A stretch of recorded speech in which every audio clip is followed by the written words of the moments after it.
Hi everybody, it's Diane here with a share of something that I saw on YouTube. This is not my original idea, and the person who did it said it wasn't her original idea either. And if I remember, I will link to that video. She called it a mini album. I'm calling it more like a junk journal insert or a mini junk journal.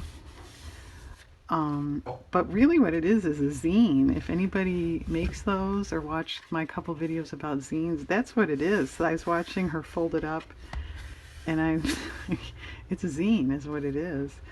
So this is one sheet of 12 by 12 scrapbook paper, folded up and glued. And technically when you make a zine, you don't glue it usually. Anyway, so here's a 12 by 12 piece of paper. Fold it in half.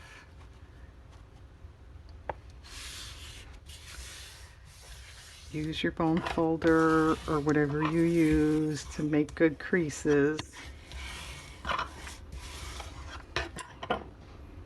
Fold it in half the other way.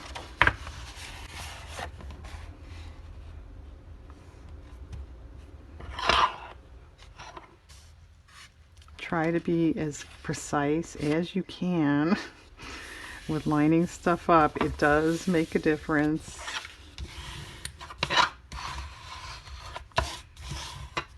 Okay. Now, let's see, which way do I want to do it? You just have to make 2 more folds. I'll do it this way. And you fold to the middle. She did fold hers, if you want to go watch, a little differently. She didn't bring it up to the middle. She laid it over on itself somehow. But this is how I do the zines, so I just continued that. And you probably cannot see it, but I can see the crease there.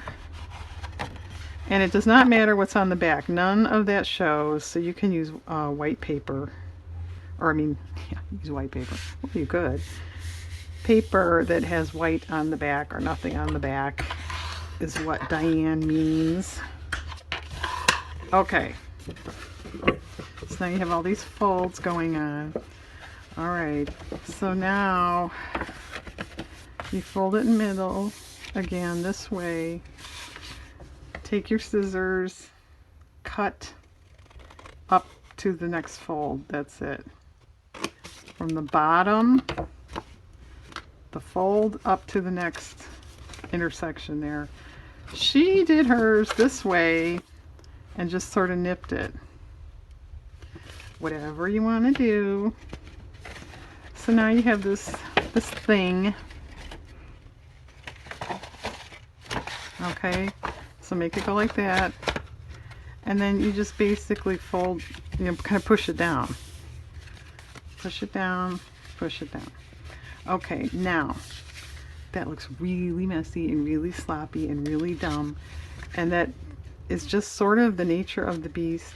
But what I did with this pink one is I really went back and sort of did it to get it to line up better.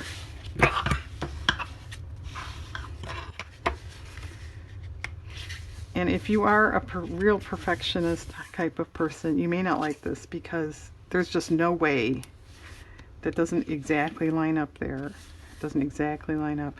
Because of the thickness of the paper, there's just, unless you know some way to trim and really fudge and stuff, there's really no way to get it absolutely perfect.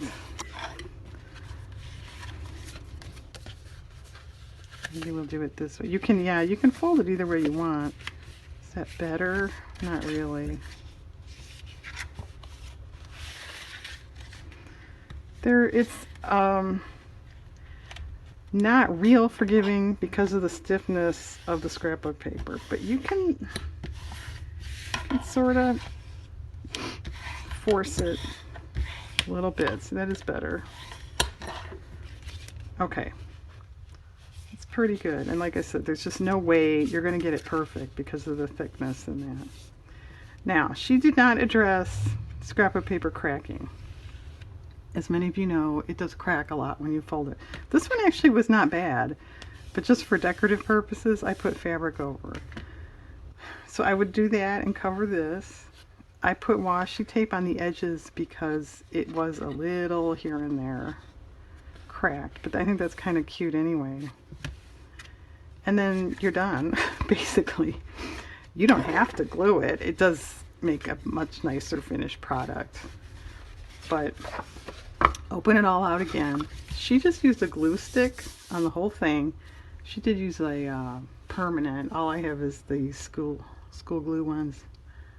But what I did was my normal white glue on the edges and then glue stick in the middle, and that seems really well, although I did weight it down overnight. I put wax paper in between all the pages and then weighted it down. It seems secure. I was thinking Mod Podge might be a good idea. I'm not going to take the time to glue it now. But on an, you know, a vintage looking one like this, I would ink the edges, maybe add lace, that type of thing. The size would be 6, right? Yep, this way, and 3 that way. So I think it's kind of cool, and it's a nice use of papers that maybe you're not in love with. And that way, if you're going to decorate it heavily, you know, you'll conceal that to a certain extent. And so the original video I saw, like I said, it was supposed to be a mini album, so you're supposed to put in photos and, you know, write about an event or something like that. For a junk journal, it could be the same thing, to glue in photos or, you know, tickets, little things you want to save or whatever. You could certainly write. One like this, you might have to add paper. Well, you could write there, but you know, you can always add little papers, you know, to write on and stuff. But I think these are kind of cute, and you can embellish them as much as you want. You could tie around, you could round the corners. I mean, anything you can do to a junk journal. You could add ribbon over the raw edge. That's it. That's my quick little share today. So make a scrapbook paper zine, and this is the cardstock type, if you couldn't tell that. So it does come out to be nice sturdy papers when you're done. Okay, thanks to the original person, and thanks to you guys for watching, and have a nice day. Okay, there's a PS today. I should have pointed out, you will wind up with a couple pages upside down, the way you fold it. Like, those technically are upside down, those are right. Okay, upside down, right. So either cover it heavily so you can't tell that, or pick a paper that's more just like, you know, just like a pattern, and then it won't matter. Okay, see you later.